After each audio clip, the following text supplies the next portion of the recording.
At 5 in the morning on Wednesday, February 13th of 1692, a regiment of 120 men under the command of Captain Robert Campbell commenced the slaughter of 38 of their kinsmen from the clan MacDonald. Was this really an unjust massacre, though? Did the MacDonalds have it coming as retribution for all their raids on the Campbells? Was this just an order given to a captain from the king that Robert had no choice but to follow? Today we are going to do our best to answer these questions and provide insight and context to the whole feud on today's episode of Historical Quarrel. We've gotten older. Wars haven't stopped. There's so much death and violence in this world. It all fucking sucks. It's Historical Quarrels. Welcome back to Historical Quarrel. I am your host, Professor Mac Eckhart, and today I'm excited to announce a new format. Mainly, we're going to be changing up the structure for the show. Eventually, I'm planning on having a co-host, talking with a couple of my friends right now, so we're going to see kind of who ends up here. It might be like a rotating thing where we just kind of rotate through other people here, but I've completely revamped the show. This is primarily due thanks to feedback I received from Reddit user League Throwaway 1996. Shout out to you, buddy. Thank you. Appreciate it. Just to have a more structured approach to this podcast. So we will be splitting up the show into a few main segments. Beginning, it's going to go over, like main figures in the story, or in this case, since it's two clans, we're going to be kind of breaking down the clan's mottos, like current chief and everything. And then after that, we'll get into the main segment of the story. Afterwards, we'll go into like a review segment. When I have my co-host here, I'll have some questions for them to answer, just to kind of check for understanding. It'll be a little fun. And during it, the co-host will be talking with me. If they have any questions, they can ask me questions. I've done a ton of research for this episode. That's primarily how this is going to be going to go. Those review questions are also just to see if they're big dumb baby or not. But the co-host will eventually have the ability to raise the hand, and it's going to be a little button that you guys hear. Haven't decided what that button is yet. And so, with all of that being said, today we're going to be going over the story of the Campbells and the MacDonalds. These two clans, despite having separate last names, were very much part of a large family, part of like a large highland family. They're all of them are essentially connected through marriage or blood somehow. But these two very, very interwoven families. They'd been intermarrying each other for generations and would constantly be at odds with one another, even up to today's time, but just as a more friendly rivalry. As an example, during Scotland's Highland Games, a lot of people will snicker because they'll see the MacDonalds and the Campbells family tents are pretty close to each other during it. So it's just kind of funny. It's more of like a joke nowadays. A lot of the clans still hate Campbells. Like, we'll get into this later in the show, but there's this website that was just like ripping on them. It was pretty funny. But yeah, so I also have new breaks and little cutaways into the segments. So here we go. Let's get into it. Welcome back to class. All right. Hey. Sit down! Shut the fuck up! All right. It's time for your history lesson, boys and girls. Here's the introduction to our two clans, starting with Clan Campbell. This is easily the most hated clan out of all the Highland clans. Unfortunately for today, their side is our primary resource that we'll be drawing from. They have a very well maintained website that goes over their history. This is some excerpts from them online.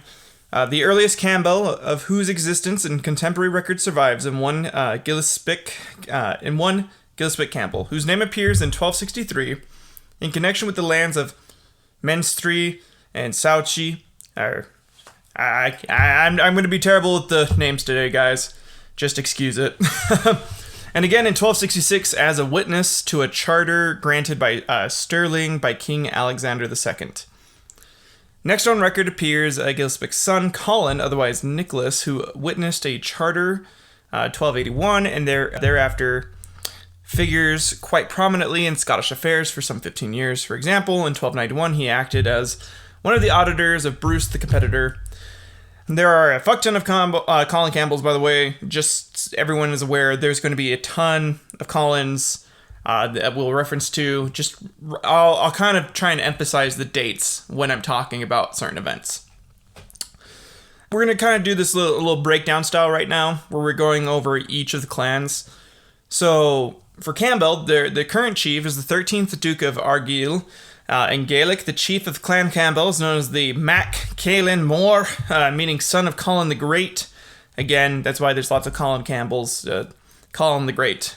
Called from his ancestor Sir Colin Campbell, Knight of Loch Awe, who was killed in battle in 1294.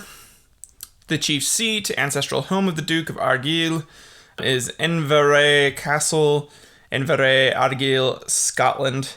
Argyll.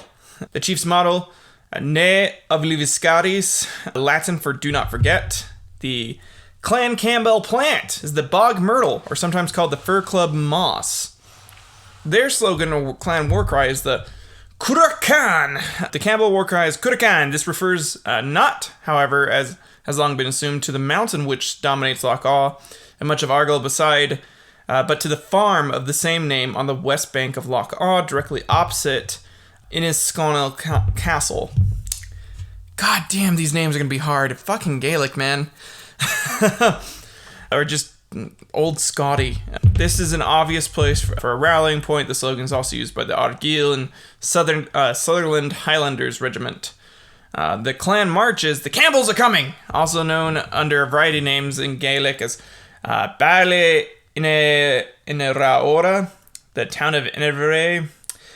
Okay. The clan Tartan, or like their skirts, Tartan. It's like blue, green, black, Campbell set, often sold as Agent Campbell or Campbell Agent, or simply as Clan Campbell. You can find it online if you want to go get, like, if you have a last name of Campbell and you trace genealogy back, you can go find your clan skirt online somewhere. There's a couple different websites that I'll leave as references in the video or the podcast links. The clan crest. The chief's full heraldic achievement includes, as crest on his helmet, a boar's head erased or torn from its shoulders, the boar's head on the wreath of a twisted thread of threads that bound the mantling or cloth protection to the back of the helmet against the sun. May be worn by clansmen and followers of Mac Caelan Mór within a buckled strap on which is displayed the chief's motto, Ne Obliviscaris.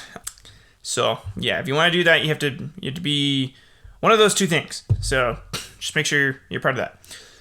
And then on their website, they actually had some very important facts for themselves. The Campbells seem to be full of themselves to this day, which is great.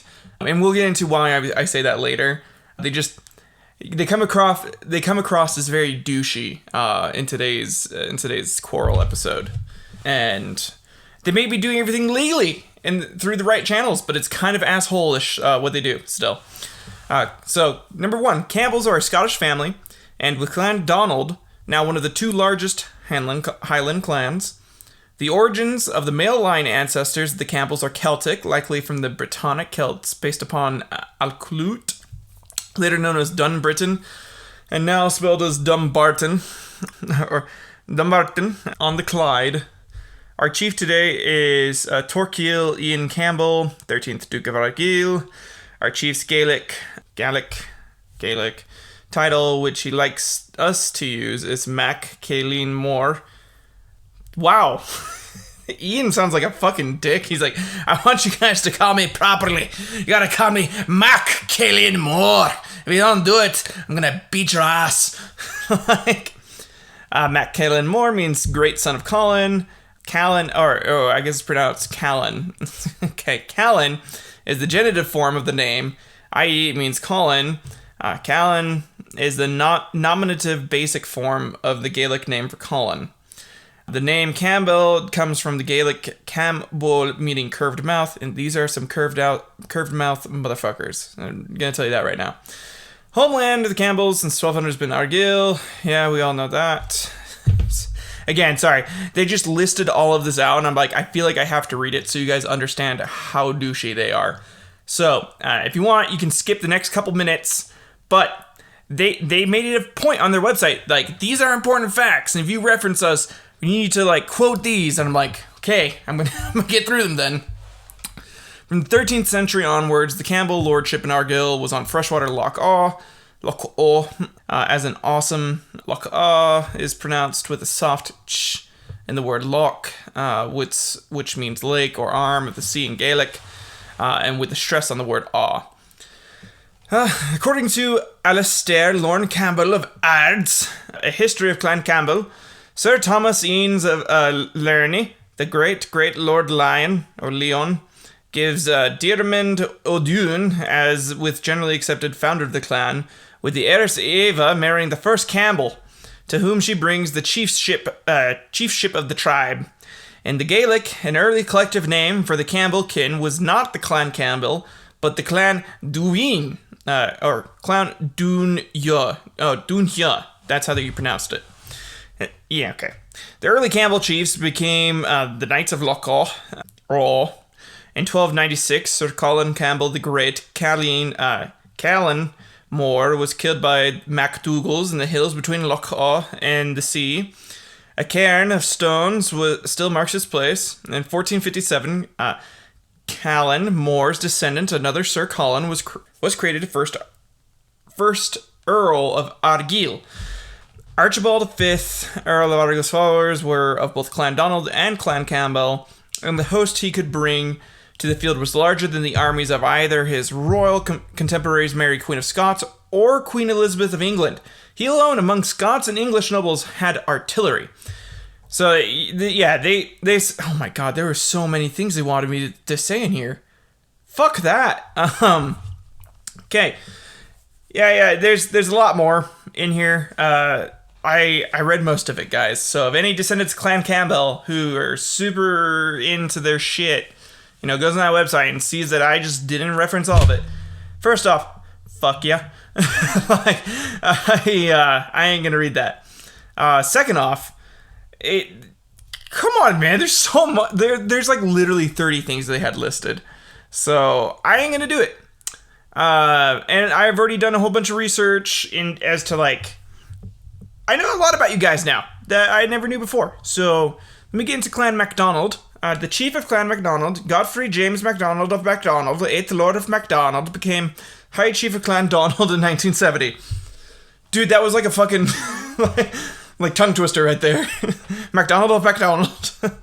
The first time they had a High Chief was in 1947 when Godfrey's father was appointed title by Lord Leon, King of Arms. The chief seat, ancestral home of the MacDonalds, Loch Finlagan, Islay. The Clan Donald ancestors were lords of the Isles, and their main stronghold was at Loch Finlagan on Islay, where they held their court. Armdale Castle and Skye, home of the Clan Donald Centre and Museum of the Isles. They also had a Castle Tyrum, seat of the seat of MacDonald, Clan of Clan Ranland, the ruin of Doon Scythe, Castle in the parish of Sleat on the island of Skye, was another seat of theirs. Chief's motto is Per Mare, Per Terras, by sea and land. They were a very seafaring clan. They are descendants of Vikings, which I'll talk about later. The Clan MacDonald plant, that was the common heath. Looks a little bit like lavender, not really, but like a little bit. The clan slogan or clan war cry. Oh my god. Danan Duin Ko Therice Gainsay, who dares? Great. Clan March. Okay. For reference, I spent about 6 hours sifting through websites and books and could not find a single damn Clan March shout or Clan March little parade thing they do. So, we're gonna pretend it's this. I don't know what I've been told, but your mother's fud be looking gaddy. It'd be looking gaddy laddie. And fud is a slang for pussy. So, that's... You learned that today. I literally Googled Scottish slang terms for vagina to see if I could, put that in a rhyme, and I couldn't. It didn't rhyme at all. I just... Carrying on. Their tartan, or their skirt. There are over 40 Clan Donalds, tartans, and many clan branches intricately connected to it. The clan's 8 main branches are Antrim, Arna MacCurran, Clan Ranald, Dunvig, and the Glens, Glencoe, Glencurry, Keppoch, and Sleat. The tartan pictured And it just says here that was pictured as the MacDonald. It's red and green. It's primarily red with some greens on it. The clan crest or the clansman badge. The MacDonald clan crest was a symbol of allegiance used by members to show loyalty to their clan chief. The crest depicts a small, simple crown with an armored hand holding a cross. The clan motto, by sea and by land, acknowledges the clan's island and seafaring roots and its mainland expansion goals. They had a lot of goals, a lot of stuff that they didn't achieve because they kind of got fucked over by the Campbells at the end. It wasn't just the Campbells, though. We'll also get into that. Clan important facts. Claims to be the oldest and largest of all the Highland clans. This is false. It is the MacDougals. They are technically the oldest, but they did help overthrow the asshole son of the MacDougals who did try and, betray... I wouldn't say betray. They tried to start up their own kingdom and got fucked for it. So, Campbells only have a claim to Summerland through marriage, while with the MacDonalds being directly descendants of them for their Viking royalty as well as Celtic origins. Don't care to have as nice a website as the Campbells to get information off of, apparently. Oh my god, I looked up so many Clan Donald websites. The Campbells had I'll admit, their website was very well maintained. It was very nice, very easy to go through, check resources and everything. It was great. Donald's, no. Oh my god. Anything on their history was 3 paragraphs. Swear to God. Maybe 5 at most for one of them. It was very hard to get it from their point of view. And then I had to go, because one of the Campbell resources mentioned that Victorian era historians for the Clan MacDonald were a little bit more biased towards Clan Donald. So I went and looked those up. And yeah, it was a little more biased, but it seems like it just kind of fits in with the fact that everyone hates them. So yeah, let's go ahead and get into our history lesson, guys. To begin this history lesson, we're going to be looking at the different roles of Clan Campbells and the MacDonalds. As the Campbells and the MacDonalds began to develop into clans in Argyll during the 13th century, the two families intermarried. By the beginning of the 14th century, most of them were allies in support of Robert the Bruce in his fight to win the throne and clear Scotland of English influence. They'd just been kind of homies, back then, and because you get so close with people, that's how you start to learn that you fucking hate them. Anybody that's been married, you learn that you fucking start to hate certain aspects of who you're married to. You don't hate the person, but there's things that get on you, and these people just took that hatred a little too far. It was in 1263 to 1266 that the King of Scots regained control of the Western Isles from the King of Norway. So the island of Islay, the eventual seat of Clan Donald power, had for many years been outside the domain of the King of Scots. No doubt this led to the tendency of the leaders of Clan Donald to see themselves as independent rulers and as such often opposed to the King of Scots. This is due to the fact that, because they were descendant and they've had that island and they're this big clan that, they weren't subject to rulers. The rulers should be treating them like fucking equals. Which is pretty fair. When you hold a lot of power and, you can fuck someone up, the other people should, refer to you with at least some respect. The Campbells, on the other hand, perhaps even from the first establishment of their ancestors in Loch Awe in Argyll in the early 1200s, appeared to have grasped their role of upholding of the royal writ in the West. They were essentially little bitches and liked sucking on the king dick. And I get it. Sucking on king dick does prolong your life. The consistency with which they sucked the king's dick reinforced in their loyalty to the crown by early marriages with the royal family. Only with the Reformation of 1560 did their vision for a Protestant Scotland sometimes lead them to diverge from sucking the dick of the royal house, who showed a tendency towards a return to Catholicism. That is said, from the viewpoint of the Campbells, according to everyone else, they were just greedy fucking bastards who would acquire lands through guile and were stoneless. They're calling them ballless fucking cowards. And honestly, from my perspective, and I think from you guys too, from what you're about to see, they were. They didn't give a fuck about tradition. They're like, hey, no, fuck that. If I can win this way, I'm going to win this way. They were smart. but they were fucking cowards. They were smart cowards, though. This contrast between the independent tendencies of some leaders of Clan Donald and the consistency of the chiefs of the Clan Campbell in extending and upholding the royal influence in the West, sucking the king's dick, lay at the root of their differences. In the 14th and 15th centuries, the prize of their increasing rivalry became what was known as the Headship of the Gael, which is to say, who the other clans would seek guidance from, kind of like leaders, or who's more in charge of the highland clans. The differing policies of the Campbell and the MacDonald chiefs, based upon their relationships to the King of Scots, meant that conflict was inevitable. To some extent, this very conflict and the need to have loyal followers was what brought about the swift development and great peaks of power for the two clans. Let's go ahead and get into some of the differences and the similarities between the clans. Again, this is primarily from the Clan Campbell website. I have made changes based off of my viewpoint, though. Some would like to see the reason for the differences between Clan Campbell and Clan Donald as racial and ideological. The ancestors of the Campbells were of the Brittonic Celts who intermarried with Celtic Gaels or Scots, whereas the ancestors of Clan Donald were Celtic Gaels or Scots who intermarried with the Norse and the Vikings. Hardly a very great difference, considering that both also intermarried with each other. Racially, not different at all. Ideologically, however, fuck yeah, they were super different. Campbells don't give a fuck about tradition. MacDonalds are all about that shit. They're like, I need that tradition, dick. If I don't get that tradition, dick, I ain't gonna be happy. And that's fair. Campbells were like, fuck that, I like King Dick. So, give me more of the King Dick, man. Anyways, the basis for power of Clan Campbell was built upon loyalty to the King of Scots, which originated in kinship to the Celtic forebears of Robert the Bruce. When the Stuart kings came to power, this Campbell loyalty was further cemented by chiefly marriages to daughters of the royal house.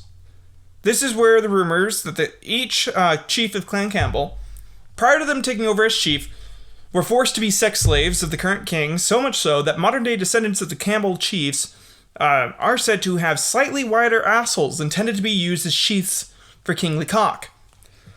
Go ahead and try and fucking fact-check me, guys. And then I want you to go ahead and try and explain to someone why you have Campbell and large asshole in your search history.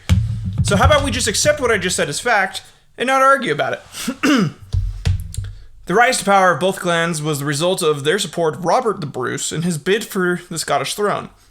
After the Battle of the Pass of Brander in 1308 to 09, both emerging clans gained from the downfall of the MacDougall lords of Argyll, who were the senior cousins of the MacDonalds. The basis of power of Clan Donald was originally built by their great progenitor Somerled, in the 12th century. He wrested the Isles from the dominance of the Norwegian kings by creating an effective defense force against them. When Somerled died in 1163, his eldest son, Dougal, progenitor of Clan Dougal, was left the heartland of Somerled's kingship in Argyll. Clan Donald's Senecas and writers long attempted to obscure the seniority of Clan Dougal, so as to give the impression that Clan Donald were the senior heirs of Somerled. However, 20th century historians have now proven, always an asterisk, the legitimacy of Clan Dougal's seniority. The Clan Donald historians still continue to dispute this claim, however, up to this day, and will always mark the proven with an asterisk. Like, seriously, like, they still claim they are the oldest fucking clan, when it is clearly Dougal. Dougal was the older brother. I mean, like, Dougal's, like, older by, like, 2 years. And in clan year time, that's, the same as, being twins, but you're the twin that was born, like, a minute earlier. So it doesn't really fucking matter. So Dougal and Donald are kind of like the same. Some writers have offered an attempted interpretation which has the Campbells accepting feudalism, or sucking the king's dick, whereas the Donalds held to the ancient ways of the Gael. And this is, again, from the website of the Campbells. They say, feudalism influenced all Scots in time. Essentially, the Campbells liked that kingly cock and kingly money / protection, which is, again, fair.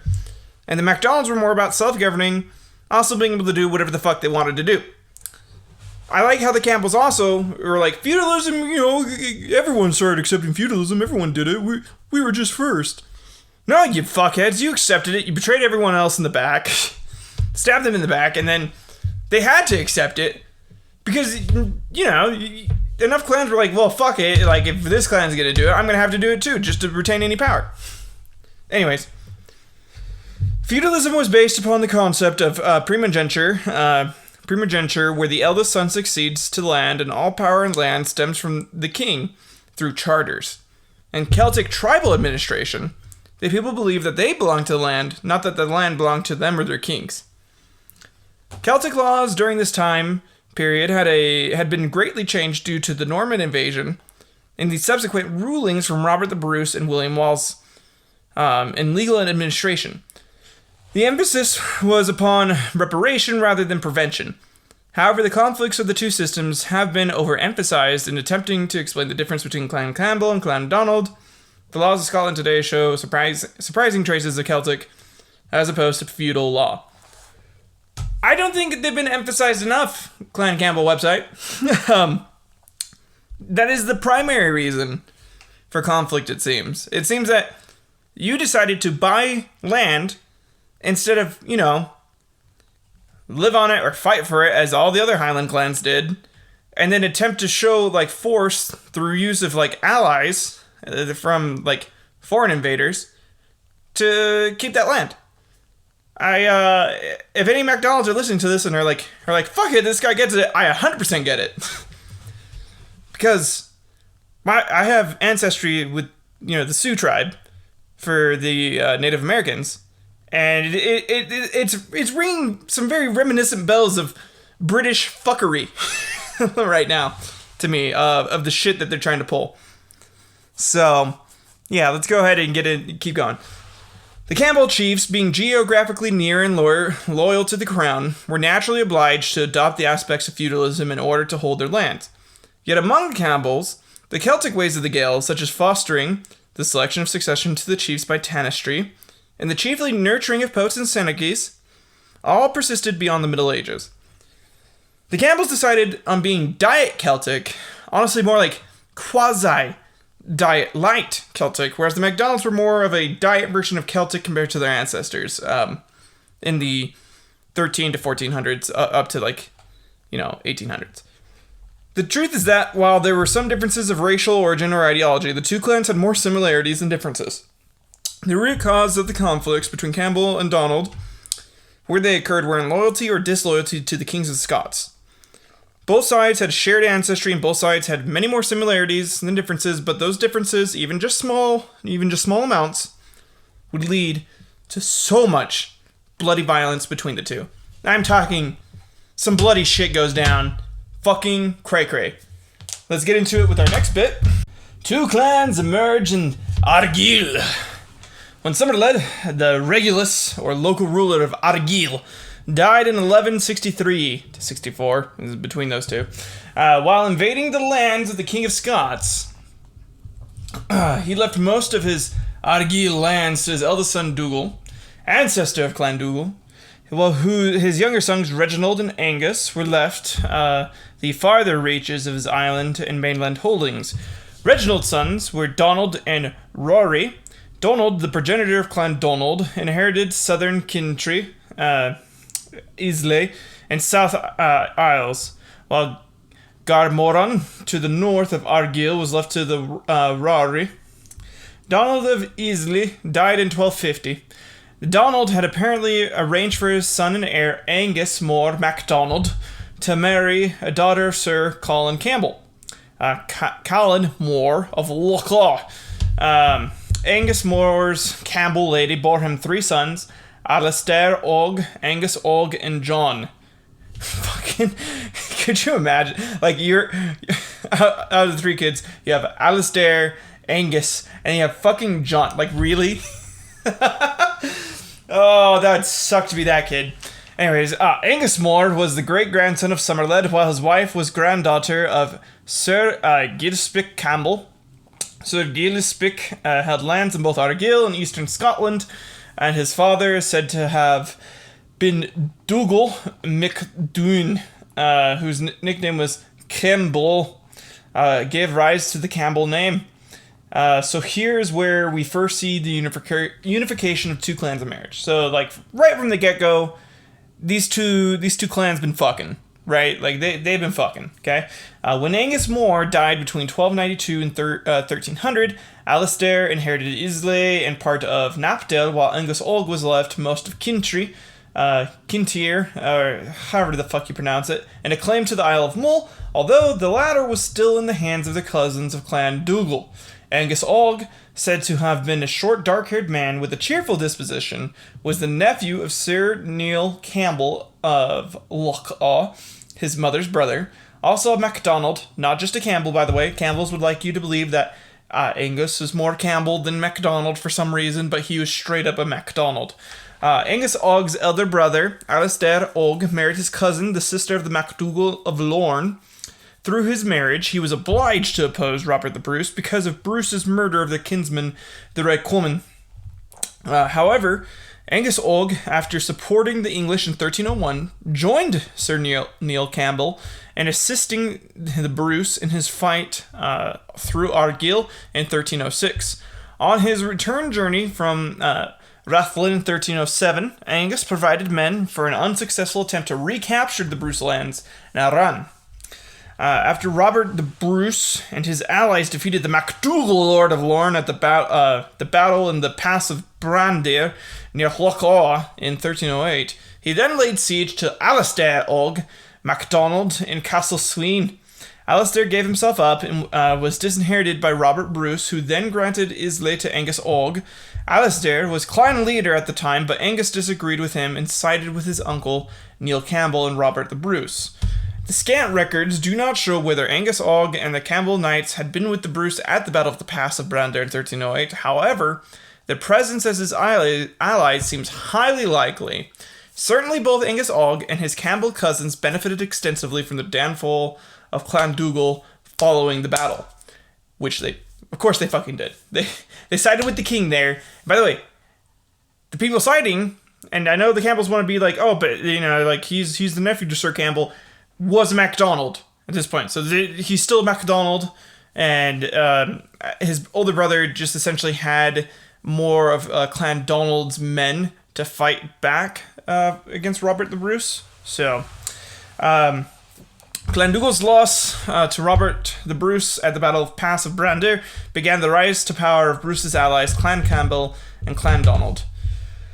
And now we're to the Lords of the Isles. These are the Lords. The Clan Donald first came to prominence as Lords of the Isles in 1336, when Angus Og's son, John of the Isles, was recognized as such by Baliol, the puppet king of Scots, supported by Edward III of England. About a century and a half later, in 1493, John MacDonald, 4th Lord of the Isles and Earl of Ross, was forfeited his titles by the King of Scots because of treason, as revealed in the Treaty of Ardtornish in 1462, in which John of the Isles, in collusion with Edward IV of England and Earl of Douglas, had planned to conquer Scotland. In return, MacDonald and Douglas were to share Scotland north of the Forth as Edward's vassals. The MacDonalds and MacDougalls are also responsible for the term shenanigans, as their constant shenanigans at trying to overthrow the King of Scots is what would later lead them to their ultimate downfall. Lots of shenanigans by these two.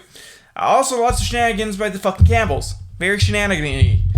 The forfeiture left Clan Donald divided and leaderless and marked the end of their predominance in the Isles. The forfeiture was not achieved by the chiefs of Clan Campbell, but by the King of Scots due to the actions of the Lord of the Isles himself. Which, kind of fair. I mean, little fair. Clan Donald still believed that they should retain more of their power at the time than they had, and they're kind of getting fucked over by the current King of Scots, and Edward would have given them a better deal. So, less about, like, loyalty and more about the fact that they recognized they were getting screwed, and didn't like it. So, you know. After the breakup of Clan Donald, the different clans of their kindred were still a major source of lawlessness and trouble in Western Isles. In response, the King of Scots increasingly directed the Earls of Argyll to contain and control this very real threat to the peace and security of the realm. Essentially, Clan Donald didn't have one house unifying them anymore and caused them to break up into smaller splinter clans bearing the same name. They had like a fuck ton of them, as pointed out earlier, like the of Rural and of Glencoe, a whole bunch of others. Yeah. The Earls of Argyll were put to considerable expense in the expeditions which they were obliged to make to control the Islesmen, as Clan Donald and their allies in the Isles were called. There was no standing army upon which the King of Scots could call. Their available forces were the followers of their own lands and of their nobles. With the treasury generally in strained circumstances, the one way in which the king could recompense the Earls of Argyll for their efforts on behalf of the country was to reward them with the lands confiscated or forfeited. This is what would lead many future rulers of Scotland to manipulate highland clans to raid and fight one another, as they couldn't risk rebellion, so the easiest way for them to ensure that they would never rise up to challenge the crown would be to having them fight each other. The kings that did this were honestly the true masters of shenanigans. Conniving little fucking bastards. Just take a minute. Imagine yourself, imagine you're in a country where your leaders see you guys, acting up and see like a potential threat to them. So they decide to pit people against each other, or like to make you hate the other side as much as possible. So that way you guys are just fighting and squabbling over this while they go ahead and continue to fuck you in your ass from the background. And that's what these kings were doing. The system was not impervious to abuses. On one occasion, one of the Clan Donald chiefs succeeded in having an Earl of Argyll removed from favor at court by claiming that he had fostered rebellion so that he could succeed in its suppression. And this is, again, from the Clan Campbell website, so they're like, yeah, so, I mean, Clan Donald chief was able to do it. He kind of fucked up, man. But they were doing it the entire time. They were just doing it the entire time. And, like, that's how they would gain favors, by, like, snitching on their fellow clansmen. It was fucked up. By the middle of the 16th century, the 5th Earl of Argyll had so won the respect of the former vassals of the Lords of the Isles that he was able to gain their following. He could consequently bring to the field of battle forces larger than the royal armies of either England or the Scots. He had achieved the headship of the Gael. However, his brother, who succeeded him, no longer held the respect of the Islesmen. This was Archibald Campbell, and they were primarily used as the king's enforcers against the clans, which would lead them to getting raided constantly. They would also get constantly fucked in the ass by the King of Scots, as was tradition. At this point, that's when the genetic evolution had taken place for the Campbell clan, and their assholes started widening. It's really like you can see it with Archibald. It was very predominant, and a lot of like the scribes at the time would write about it, how the king would rejoice that he could, fit his cock in there. Anyways, Clan Donald lost and Clan Campbell gained. On the whole, any MacDonald lands which came to the Campbells were granted or sold to them by the King of Scots, which is why the MacDonalds hated them so much, since they would essentially go about getting their lands the legal way and kick them out of their homes, or charge them for living there since they now had a fancy land title or some shit. Again, the MacDonalds believed they came from the land and no man should own it. And the Campbells technically did too. They came from that same tradition, and they're just like, yeah, fuck you, no. Like, fuck tradition, I own this land now, pay me, you piece of shit. Like, oh, dude, I get why they're hated. Knapdale and later Kintry were granted to the Earls of Argyll, sometime after being taken into the royal hands after the forfeiture of the Lords of the Isles. The overlordship of Islay was eventually sold by the king to Campbell of Cawdor, provided that Cawdor stopped the fighting between the MacDonalds and the Macleans there. Arden Macmurcan also fell to the Campbells of Cawdor without armed conflict. Again, sold, not without a show of force. They didn't fight, they just knew better than to fucking try and fight them head on, so they went ahead to the king and was like, hey, here's some money, give me the land, Give me some troops just to back up and make sure, I can get this. And they would essentially just get gifted, like, troops or, like, weaponry that they needed from the kings. Not all the time, but, like, most of the time they'd be like, yeah, so I have, these people that can fuck you guys up, so you try to think. Oh, God. Excuse me. Anyways. Much has been made by the Victorian Clandonald historians of Campbell greed for their lands. The Campbell chiefs played a role in the government of Scotland from the mid-15th to the mid-18th century. Well aware of the changing methods of government, they made use of the system to keep their people well guarded. There is little evidence of greed to be found in the actions of the Earls of Argyll, but much evidence of astute self-interest and responsibility and paternal protection of their people. Again, this is from the Clan Campbell's website. One could argue they forfeited tradition in favor of the new system of government and capitalized on buying up the land, as opposed to the MacDonalds' old ways of seeing the land as something that can't be bought. In all honesty, I don't see it as greed myself. I do see it as a strategic move by the Campbell chiefs to gain more power and influence in the government. They looked after themselves, but 100% did not give a shit about tradition at this point. Again, they're really beautifying their fucking mistakes here, which is to be expected. I mean, expected from their website. But no, one could argue by buying the land, that's greedy in itself. Thinking that you should have the right to own land. One could argue that. Other people will just argue like, no, like, I have a right to own my land and to, manage it, which is fair, but they did it specifically to fuck over the other clans and to gain more power. So, yeah, I could see that as being greedy.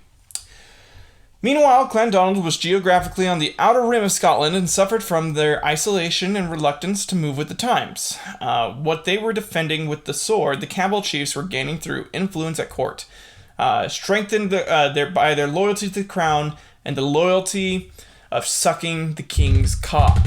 They got so good at it over the generations. Father to son, technique to new technique, new ideas of how to, get them to come faster and faster. You suck, you twist your tongue, you get the tip, and in your tongue, you flick it.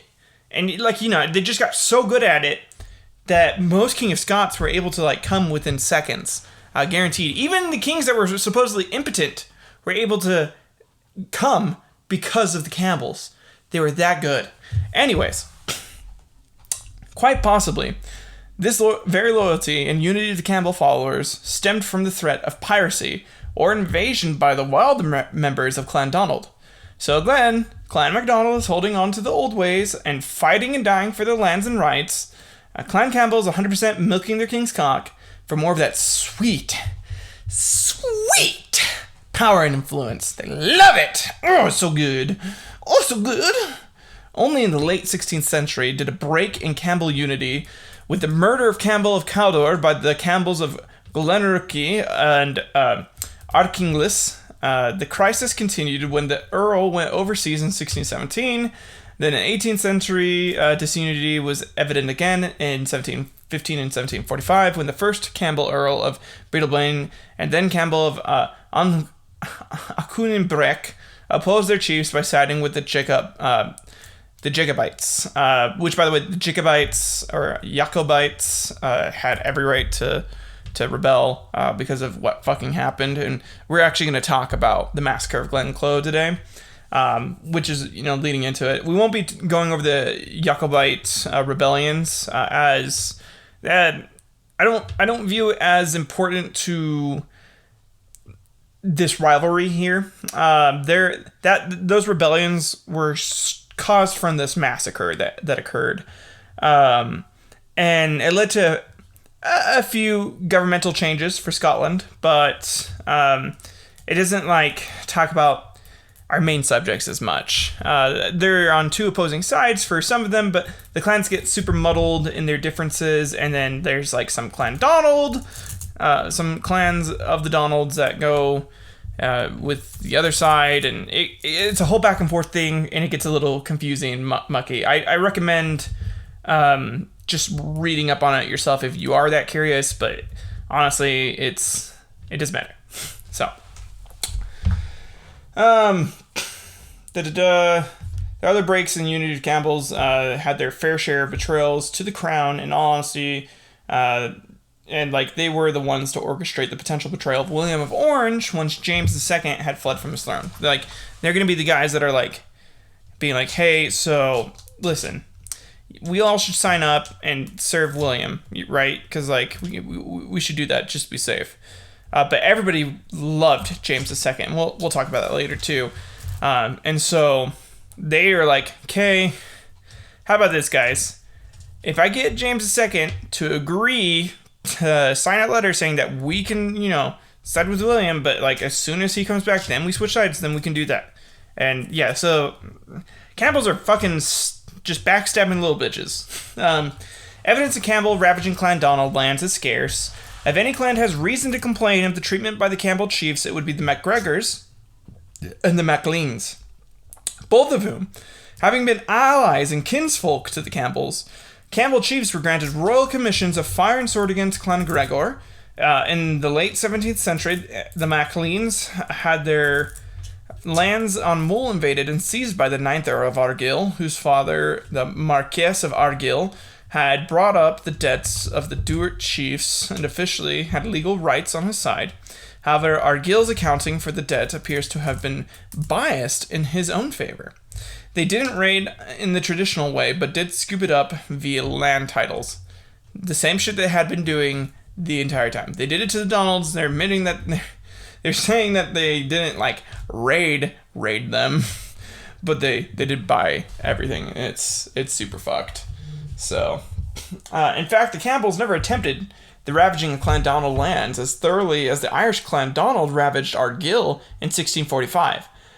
Despite the almost complete destruction of their homes, crops, and herds, the descendants of the followers and tenants of the Campbell chiefs have long since ceased to show any hatred for Clan Donald.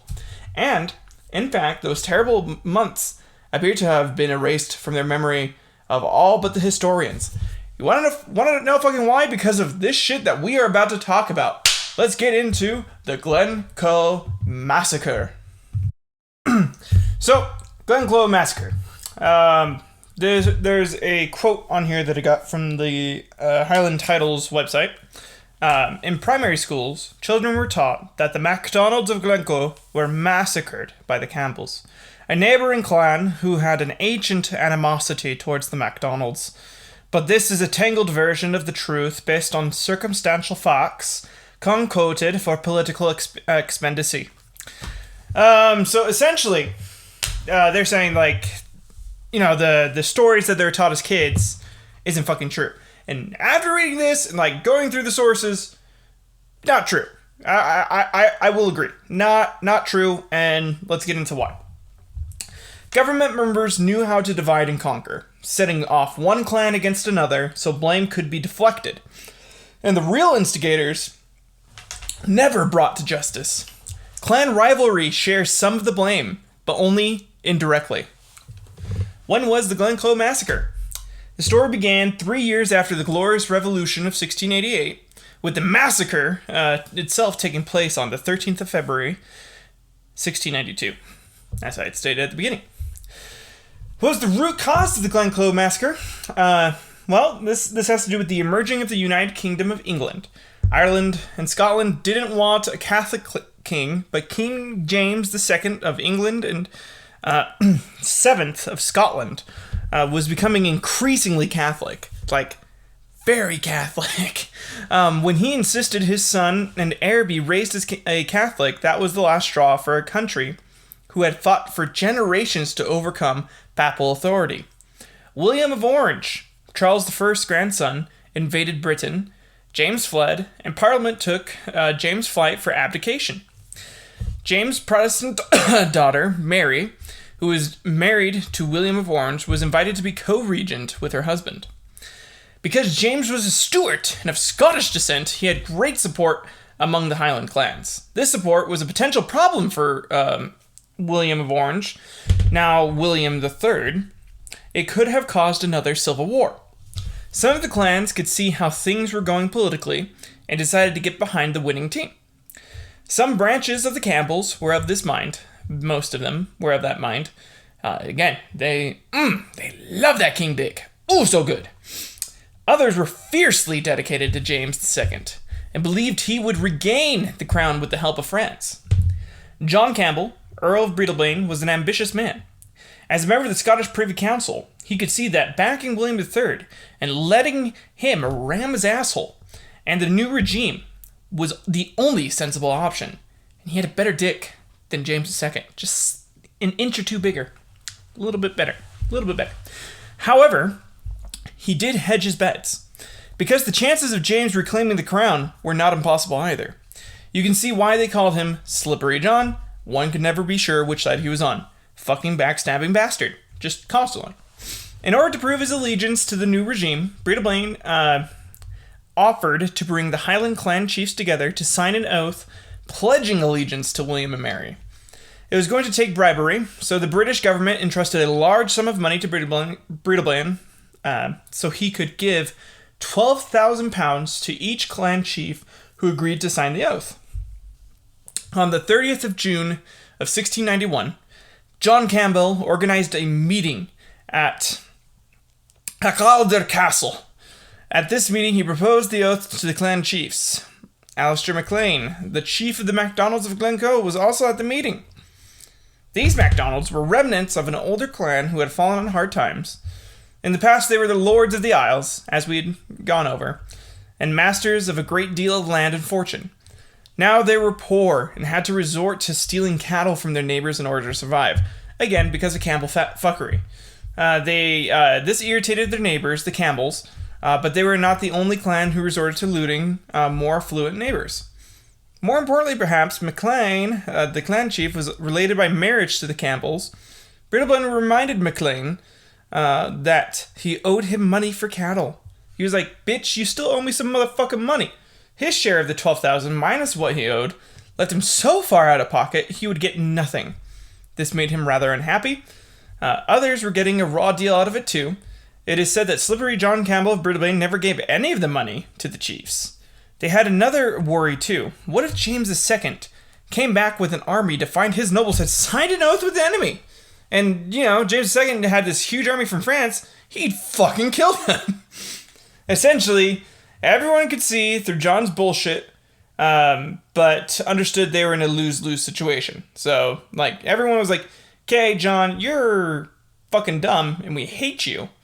But we also know we're going to fucking die either way. So, after some heated discussion, Breadalbane proposed a second secret oath, just between them, that if James II came back with the French army, then the oath to William and Mary would be torn up, and they would automatically back James again.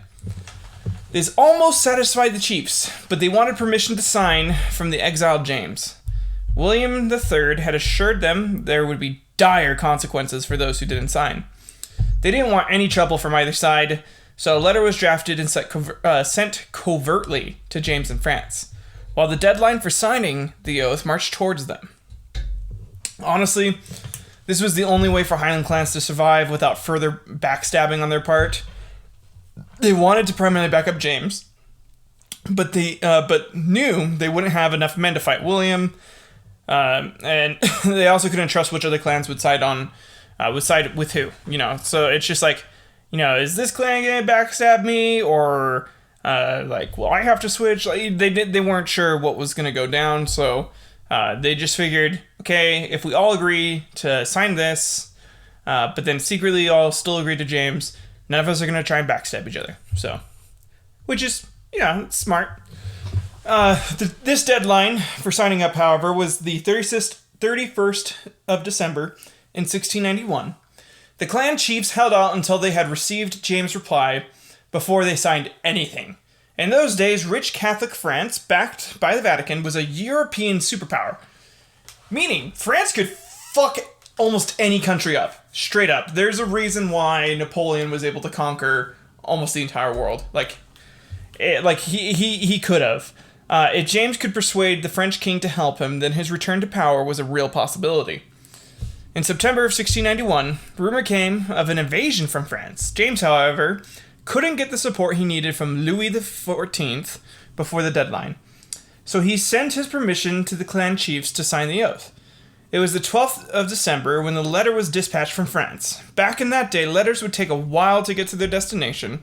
Due to the covert nature and secrecy of this letter, however, this one took almost double the amount of time to reach its destination than normal.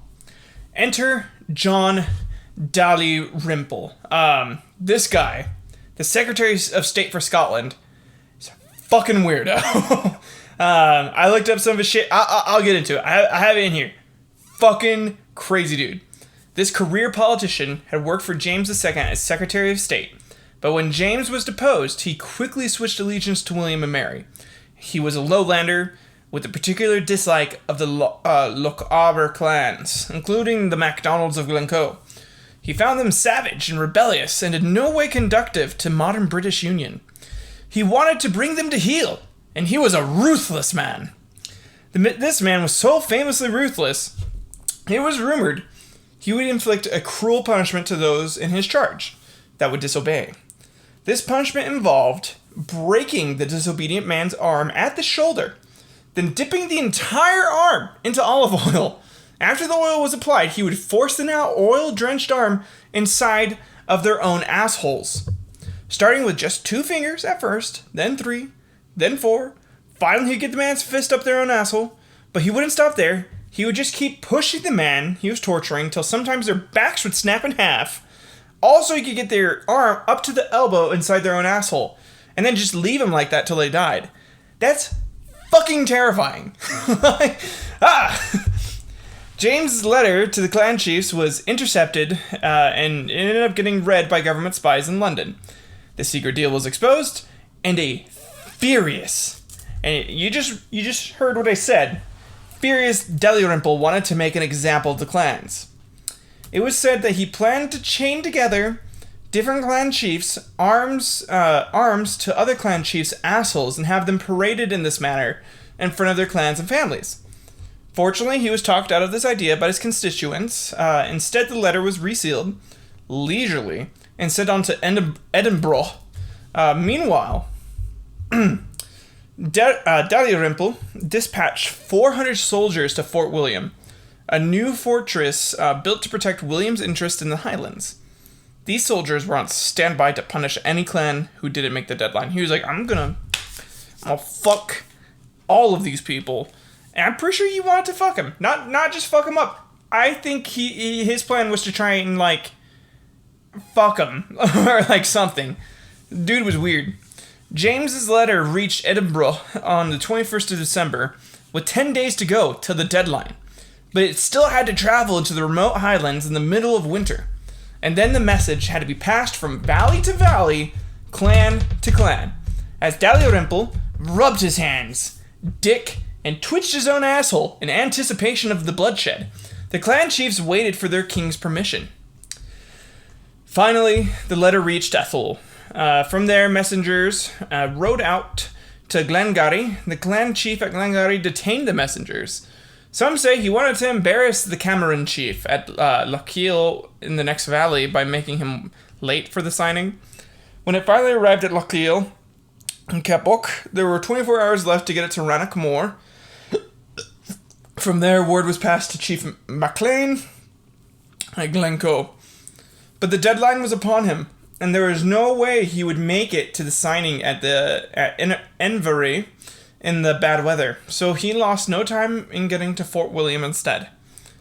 Colonel John Hill was the governor at Fort William, and he received MacLean, but assured him he was not authorized to receive his oath of allegiance, and that he must at all speed get to Inverary to Sir Colin Campbell, the man appointed to receive the signatures. However, he gave MacLean a letter of protection, saying he was satisfied MacLean had ordered the spirit of the oath, just not arriving at the right location. The letter urged Sir Colin to receive his oath in good faith, and to not be a huge dick about it.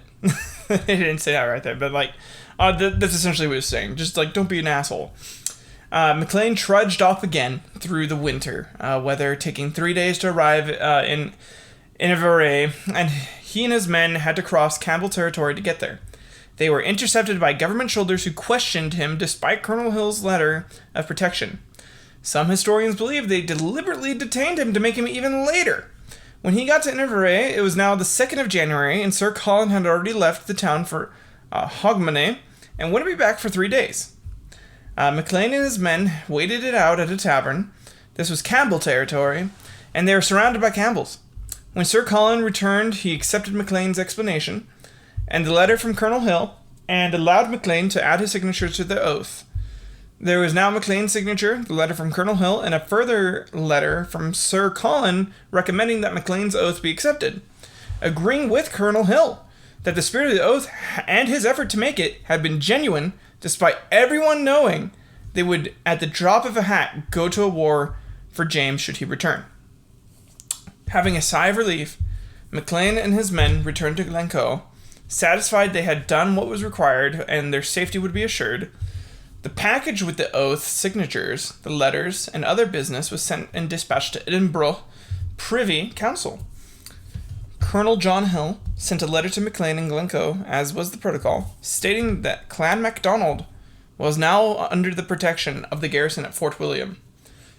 When the package of oaths was presented before the Privy Council in Edinburgh, among them was another letter from the sheriff asking whether Chief Maclean's signature should be accepted or not. The clerks of the Privy Council, among whom were powerful Campbell lawyers, would first have put all the information into a presentable order to come before the Privy Council.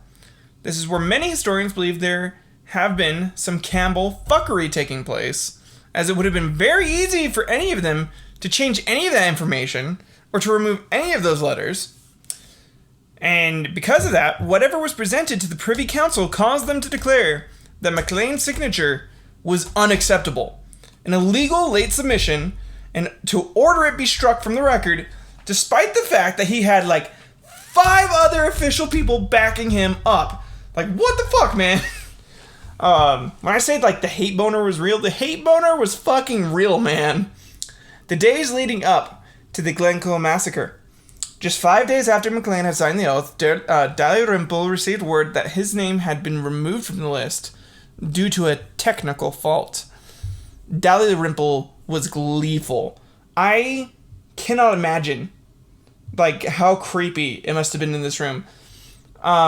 He found his example, and he writes in the letter. I'm going to read this. He is Scottish, but I'm going to give him like a cartoonish British voice because, you know, he's a fucking weirdo. I'm sorry, just need a second. He wrote, "Just now, my Lord Argyll tells me that Glencoe has not taken the oath, at which I rejoice, as I will finally have the chance to complete my work. Said work can only be speculated at, but many historians believe he was referring to the aforementioned idea that he gave on how to make an example of the other clan chiefs, but with just one family. Other clans had not taken the oath either.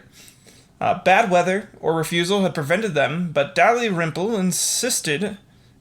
Dalrymple singled out the MacDonald clan.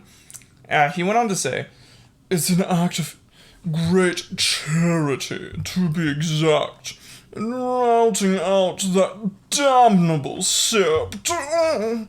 Words alone cannot express the full extent of my joy. As for years, the MacDonalds are renowned for having the tightest of buttocks. Great pleasure it shall bring to tear them asunder."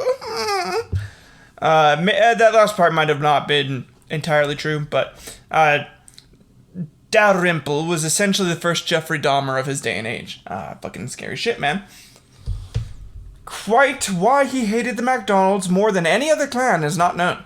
They may have been naturally rebellious and given to banditry, but they were certainly not the only clan with those qualities. Other rebellious clans, those who had engaged in the secret deal with Brittlebane, were more powerful with better connections. The MacDonalds were insignificant enough at this point, for the MacDonalds of Glencoe, by the way, to be made an example out of, without reprisals from other clans. So he thought.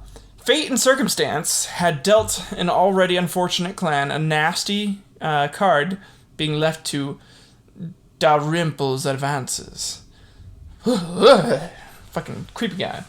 Dalrymple urged the king to act, making particular reference to the MacDonald clan. The commander-in-chief in London received the king's final instructions, which he sent back to Dalrymple in Edinburgh. Colonel Hill tried to postpone military action against the Highlanders. He wanted to give them a chance to make their case, but he was overruled by Dalrymple in a letter sent to Hill from Dalrymple. He was quoted saying, "Oh, lest you be known as traitor to the crown, you will do as I instruct. As the fighting is commenced, you shall round up 10 to 15 of the younger lads, submit them to this punishment. Each lad will be placed on all fours in chains naked. Then we shall bring each lad to another lad's naked asshole. We shall have the best seamstress in the land, using their tools and strong thread to affix each lad's face to the other lad's asshole. If you can please keep these lads alive till I arrive, to ensure they have been properly affixed." Oh, I'm adding the moans. I'm also, that was made up, but he essentially just wrote to Colonel Hill and was like, "Fucking do it or else." Two of his officers, Major Duncanson and Lieutenant Colonel Hamilton, planned the attack, acting directly on the specific orders of Dalrymple. Dalrymple knew that Maclean and the MacDonalds were under the illusion of safety, and he used that knowledge to plan a covert action. It was also an illegal action, a form of treason known as slaughter under trust, but Dalrymple didn't give a fuck, as he knew William was also into some freaky shit, like he was. Like, pretty sure they both got off on doing weird torture porn shit. Snuff shit. Fucking weird shit, man. So anyways, on to Captain Robert Campbell of Glenlyon was given the command of 2 companies of about 120 men in total. On the 1st of February of 1692, 10 days before the massacre, they were ordered to march into Glencoe and wait further instructions. It is unlikely that Robert knew at this point what he was going to be ordered to do next. At 60 years old, Robert Campbell of Glenlyon had never made it higher than captain. He was not a successful man. He was a heavy drinker and an inveterate gambler. A black sheep of the Campbell family. Historians have speculated that this man was chosen especially for the job because of a certain weakness of character, and because no one would care if he took the fall. An even more cynical reason presents itself. Glenlyon was related to Maclean. The betrayal would be all the more acute. Oh, they made it fucking juicy. Oh, they picked this guy because they're like, no, first off, no one's gonna care if you fucking die. No one cares. You're wrong. You're bad. Everybody hates you. Get out of here. And he was a fucking alcoholic with like a bunch of, life problems. He just didn't know how to handle his shit. And they're like, cool, let's just kill him. Or like, get him to take the blame. When the MacDonalds of Glencoe saw that the redcoats marching over their valley, it must have been quite a shock. However, they were under protection of Fort William garrison and had no reason to fear these soldiers. Instead, at the company's request to be billeted, or just to stay at their place, they asked him like, "Hey, we need like room and board for a little bit," which is why I love America with our amendments where we don't have to do shit for the army. It's up to us to let them in. They welcomed the soldiers into their homes and gave them food and drink, thinking they were housing some guests, not knowing the monstrous plans that they had for them. Specifically with Dalrymple and, putting them ass to mouth in some fucking human centipede. Medieval shit. Weird stuff. Glenlyon told the chief they were collecting taxes from each clan by order of Colonel Hill. He could even produce the papers to that effect. Again, this was all pretty planned by the top brass. Excuse me. I got hungry, so.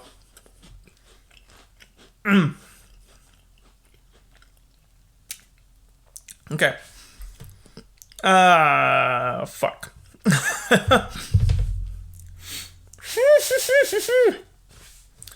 This satisfied the MacDonalds. The captain, Glenlyon, was billeted in the clan chief's own house, again because he's related to him. Robert's niece was married to Maclean's youngest son, and Robert also visited daily with his niece and her new family. The rest of the company were billeted in homes up and down the valley, about 3 or 4 to a house. Unknown to Clan MacDonald, fatal danger now lay within the heart of each home. For 10 days, the soldiers stayed, ate, and drank. They played cards, gambled, sang songs. Some of them even shared female beds. They were getting busy with the MacDonalds. They were having a good time. They belonged to the same highland culture. In that culture, it is understood that if you invite a stranger into your home and you break bread with them, they are no longer a stranger but a trusted friend. Mutual protection was assumed. This code was sacred to Highlanders. You don't fuck with tradition. 10 days and nights. Then of friendship and community. The hosts shared with these soldiers, and the soldiers shared with their hosts. It really does, like, make what happens next just so much worse in our minds. I want you to imagine just inviting people over that, like, some of them you didn't even know, and then, like, some of them you do know, like, super close, and they just fucking kill your entire family. Like, or they kill a whole bunch of, like, your friends and cousins. After you, like, gave them food, you were playing games and, like, singing songs. Like, so fucked up. By the way, this whole massacre completely, it's super true that George R. R. Martin used this as basis for the Red Wedding, which is pretty cool. So, any of you that haven't, listened to Game of Thrones or watched Game of Thrones, this is where it comes from. So, this takes us to the day of the Glencoe Massacre. On the night before the massacre, Captain Robert Campbell was dealing with his host, Alistair MacLean, and his family. He received a dispatch from Major Duncanson, who is now stationed outside the glen. The letter is now an infamous one. It said, by order of the king, at 5 o'clock the next morning, every member of Clan MacDonald under 70 must be put to the sword, and on no account must the old fox and his sons escape the slaughter, except the 15 young lads to be held by prisoner for Dalrymple. If Glenlyon did not carry out this command, he would be dealt with as one not true to king nor government. In other words, he would be deemed guilty of treason and subject to punishment from Dalrymple, which, again, the hand thing up the ass, still true, and terrifying. If I was hearing rumors about that, no fucking way would I disobey. I'd be scared too. It is hard to imagine what misgiving Robert relayed this message secretly to the other soldiers billeted along the valley that night, but that was the command and it had to be carried out. So, again, Robert still had the choice to carry out this command. But when your life's on the line, and your life's already shit, and you're a captain, and this is kind of like your last thing that you have to hold on to, that's gotta be real fucking hard. A real fucking hard choice. Anyways, Major Duncanson told Captain Campbell he would join him, but he ordered him to start the action 2 hours before he was due to arrive on the scene. In the end, bad weather forced him to arrive 6 hours later. A Campbell was to be the main instigator. Very few of the soldiers bore the Campbell name. Most were lowlanders, but the name Campbell had to stick to this crime one way or another. Again, this is why Robert was used. Next morning, on the 13th of February, 1692, in the dark of early morning, the massacre began. MacLean was slaughtered in his bed, but MacLean's 2 eldest sons both managed to escape into the mountains. In total, around 38 people were killed. All along the valley, crofts were set on fire. It is not known exactly how many of the women and children who escaped later died of exposure and asshole asphyxiation. Estimates range between 40 and 300. Some historians suggest the troops must have known before the orders came that they were there to commit an atrocity. Some historians suggest that although the soldiers carried out their orders, they deliberately did it badly, or simply couldn't do it. According to one account, some soldiers broke their swords, rather than murder their kin. Of the 1,000 or so people who lived in Glencoe, 38 ambushed is by no means a large number for a company of 120 armed men, which is true. But why the fuck didn't all of them do it? I think if, just all of them mutinied against Robert, that would make more sense again, and then, Robert could have just been like, yeah, you know what, fuck it, they don't want to do this, so if my troops don't want to do it, then I can't do it. I don't know. He still had every chance to make it right and to not commit this horror, and he still did. Before nightfall on the 13th of February, some of the survivors ventured down from the mountains to bury their dead relatives. The clan chief and his close family were given their due burial in the MacDonald burial ground. The island of Eileen Munde on Loch Leven. Others were buried in and around the glen. Dalrymple, when he heard the news that the massacre had not been completed, that two of the old folks' sons still lived, he was furious. He wanted to prove to the king that he was the man to control the Highlanders. He was the man that would fuck the Highlanders, and he would do all sorts of weird, freaky shit to them. And he wanted the king to know that he could be counted on to get that done. He ordered that the survivors be hunted down, sent to the plantations or to his personal prisons. He wrote letters urging this, but it was never carried out, thankfully, as after his brazen letter to Commander Hill, most of his men realized that he was a monster and shouldn't command anyone. His vengeful, unrepentant attitude was not shared by others, who were horrified at what had happened. It was disgusting. They killed women and children. They killed little kids, man. I don't think there is ever an excuse ever to kill little kids. 18 and up, sure. And even then, I still have a hard time, justifying murder of, civilians. But, if they're fighting back, I guess I kind of get it. But, kids, man? What is there ever a reason to, other than, I guess the idea is, so that way they don't grow up vengeful and, try and do shit. But it's they're little kids. So fucked, man. Anyways, the aftermath of the Glencoe massacre. After the event, Robert was seen in Edinburgh getting drunk and lamenting on what he had done. So he had obviously regretted it. This guy felt terrible about what had happened. Again, though, he had a fucking choice. He could have just chosen to not carry it out. And then, he would have been punished. I don't know. So fucked. The soldiers, too, began to speak of it. Of the terrible thing they had been ordered to do.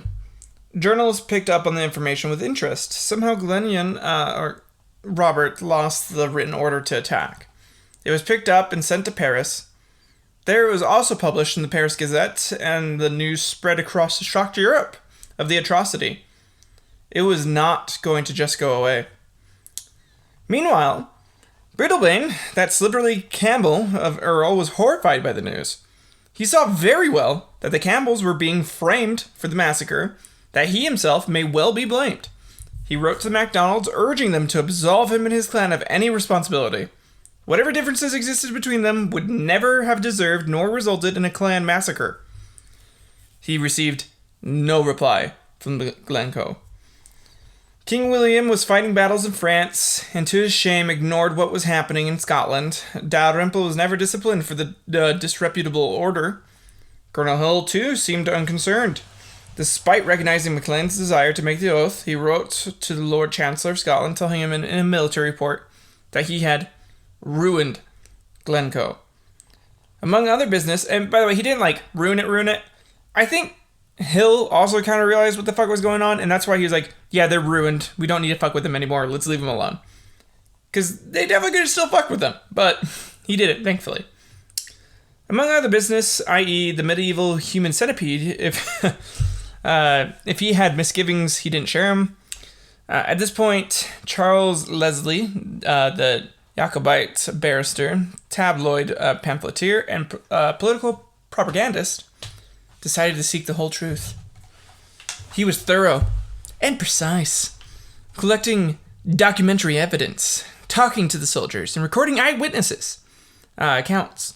Parliament tried to dismiss his findings as a Jacobite conspiracy theory. Dude, he's the fucking OG, like, true conspiracy theorist where, like, they actually have a point. He's a fucking OG guy. Way to go, Charles. Woo! By 1693, with Charles Leslie stirring up the public and Queen Mary putting pressure on the government, King William was forced to hold an official inquiry. It was a cover-up, though. He straight up just exonerated himself, and, like, literally no one was satisfied with it. He was just like, yeah, jack shit happened. I don't know. I wasn't really part of this. Fuck you guys. Don't question me. But questions continued to be raised in Parliament, as everyone could tell that there were shenanigans afoot, because he's very shenanigan-y. In 1695, the year following Queen Mary's death, there was a second inquiry. This time the king was not allowed to look at the report before publication. The second inquiry went further. It concluded that an act of treason had been perpetrated on the people of Glencoe by their own government. But who would take the actual blame for this crime? In the first instance, it decided a mistake had been made not accepting Maclean's oath. The king was once again spared from blame. Dalrymple was seen to have wrongly interpreted the king's wishes. He wrongly, like quotation marks on wrongly, meaning the king's still covering this shit up and he was like cool with it, but he had to like have a scapegoat, and Dalrymple, you know, he was a lowlander, so fuck him. He was dismissed from his post as Secretary of State for Scotland. Later, the 19th century politician and historian Thomas Macaulay accused King William of a great breach of duty in not disciplining Dalrymple. Further citing, the king actively knew and potentially participated in the tortures carried out by Dalrymple. Not long after, through the revolving door of politics, Dalrymple was back in office. This motherfucker gets outed for committing this war crime and still gets back into Parliament. God damn, dude. Oh, politics suck, man. It's like in America today. Like, shit's dumb, dude. People could, like... I know for a fact we have, like, politicians that have done some, like, gross-ass shit. Probably, like, you know, raped a couple people, and they're in office. So, you know, that's cool. After William's death in 1702, he played a key role in forming the single state of Great Britain. Literally as slippery as Epstein was. At least we killed that sociopath. So, you know, just, goddamn! Breadalbane was, because of that secret oath with James, was charged with treason. Though it was recognized he had been set up as a scapegoat, he was later released from prison. But his political career was damaged. He got involved in the Jacobite uprisings of 1715, but some accuse him of siphoning money from that cause into his own pocket. He did. He straight up did. He kept that money. He essentially, like, war funds would be raised, and he'd, like, take it and, like, keep it for himself. The axe fell heaviest on Robert Campbell of Glenlyon and the other officers involved that day. They were found guilty of slaughter under trust, despite the fact that they were following orders of their superiors.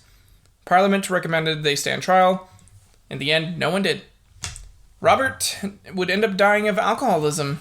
He never recovered from the burden following those orders. His last words were referencing to the horrifying, muffled screams he heard from the 15 lads they had captured for Dalrymple. He watched as their faces were sewn mouth to ass. And then they would be fed haggis. And then he'd be forced to watch as each boy would pass the haggis through each other. Up until the end, where it just came out like a puff of smoke. Disturbing and horrifying were the muffled screams that he heard. Oh god. Oh, so bad. Sorry, I'm just like... I made myself gag with that one, so I apologize. It was recommended to the king that Major Duncanson and Lieutenant Colonel Hamilton should also be made to answer questions, but the king declined to act. As for the MacDonalds, they returned to their glen, they rebuilt their houses and resettled their families. John MacLean, eldest son of Alistair, became the 13th clan chief, building his home on the site of his father's house 300 years later. Opinion is still sharply divided on whether Clan Campbell should be held accountable for the murders. The truth is too complicated to unravel. Alright. So in conclusion, the decline of the fortunes of Clan Donald were in no way due to any lack of fighting spirit or strength on the part of their followers, nor to any overpowering use of strength in the field on the part of Clan Campbell. Just the overpowering amount of money that they used to buy the lands. The Clan Donald weakness lay in their slowness in giving consistent allegiance to the King of Scots.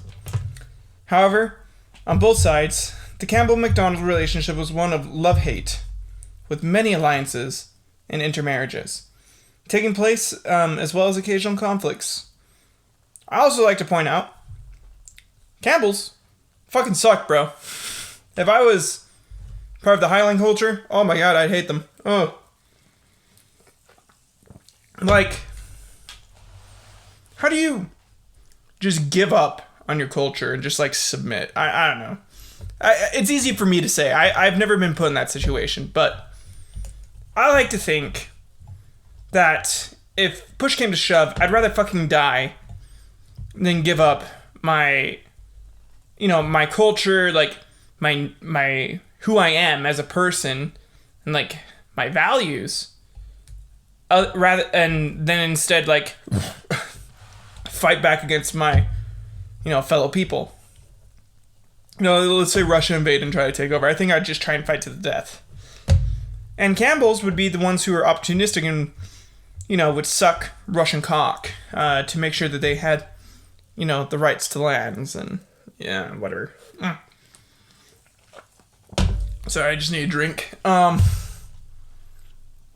Let's go ahead and get into some modern day hatred of the Campbells now. Due to their forfeiture of tradition, the Campbells are arguably the most hated clan out of all the clans of the Highlands to this very day. The spite that these people feel towards them is shown in a myriad of ways. Here is just one example from an article I found on a website called the Tyee, or the Tyee.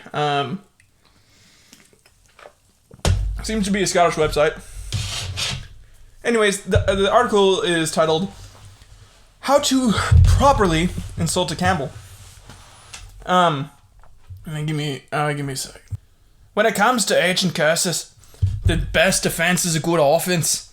So the next time you're in Inverary near Loch Fyne, or northwest Scotland, which happens to be the HQ for the Campbells, consider partaking in this quaint ancient custom.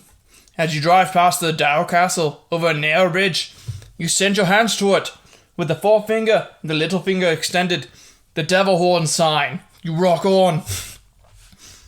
Then you say, Butsiek, or Butsiech, I'm not sure how to pronounce it. Ooh, excuse me. Strong one. Say that 3 times, and you spit between the fingers 3 times. So each time you say it, you spit between them. Oh my god. I'm burping. Woo! Let's go. The article continues. Several years ago, a Macmillan carried out this act at Inverary Castle. 3 weeks later, the roof burned off it. Oh my god. In the heather-covered highlands, there is an irony that could be attributed to the curse. The Campbells' earlier land-grabbing ways have left them with nary a place to piss upon in the 21st century. In the 1920s, taxation and the lack of direct descendants forced Campbell heirs to sell off lands to meet their substantial debts. In 1948, the last of their ancestral lands were sold, although they have retained their Inverary headquarters in Argyll. So, they have their HQ left, and that's it. And that's where the Campbells ended up today. The MacDonalds don't have shit either. They have a head chief now. And that's it, man. And that's all for today's lesson. Hey, sit the fuck back down. It's time for a review. All right, review time, bitches. So, we're at the end of the show, essentially. This segment is going to be used as like a, reviewing the information, some takeaways and everything, thoughts. I'll have questions for my co-host once I have them.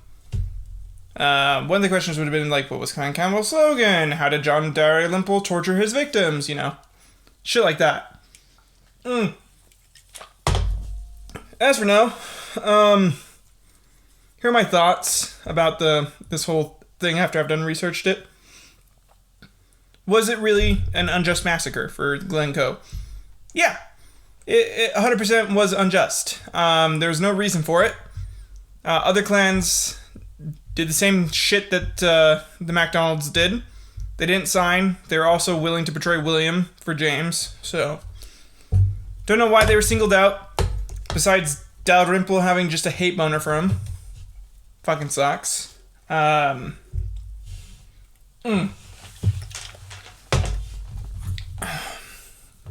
it the Campbell's fault?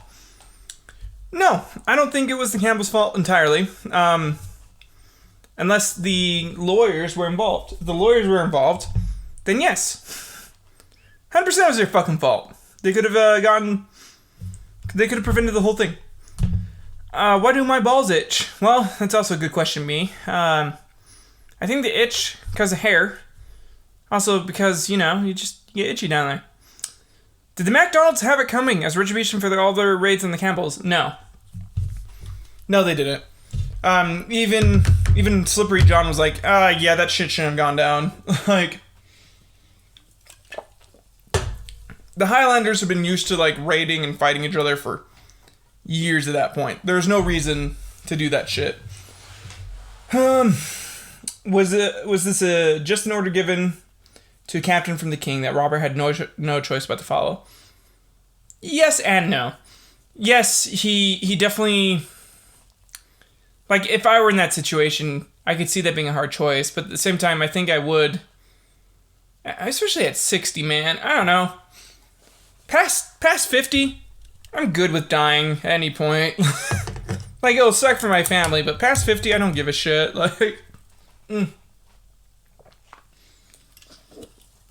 Motherfucker was 60. He could have just taken the fall. Then he would have been labeled as a hero. He was an alcoholic, though, so I know that's hard to quit, and you don't make the best decisions while you're doing that. And then, is Dalrymple a potential ancestor for Jeffrey Dahmer? Probably. I don't know, maybe. We'll see. We'll need someone to research that for us, so... But yeah, guys, please send me your thoughts about the show. I hope you like this. I worked really hard on it. If anyone needs to ask me questions about the Highland clans, for the most part, I can answer them in relation to Donald and to the Campbells now. I liked it. I had fun. I had fun writing the script for this. It was a lot of fun. Kind of finding my own jokes and everything for it. I know this is going to feel very reminiscent of Time Suck from the people who listen to this, because I'm gonna post this on the Time Suck Reddit page. I'm not trying to rip off Dan. I'm not ever gonna do cult stuff. This show is going to just be rivalries, fights, and quarrels throughout history. And I'm really trying not to encroach on that territory, because I'm nowhere near as good as him. I'm hoping I can get better, though. I'd eventually like to try and get to his level, but we'll see. So, again, just send me your thoughts on everything, post reviews, do whatever. I know the transitions are a little wonky right now. I'll get them worked out and get them better over time. It's just, I'm working with what I can right now, and over time, I know I'll get better. I had fun, guys. Please send me in your thoughts. What do you think about this whole thing? Why did my balls itch throughout this whole show? Tell me why. Do you think the Campbells should be blamed for it? Do you think they should be exonerated? What do you guys believe? Let me know. Send everything to historicalquarrels@gmail.com. Alright guys, see you in the next one. Good job, students. Proud of you. I had fun and I hope you did too. I'll see you for the next class.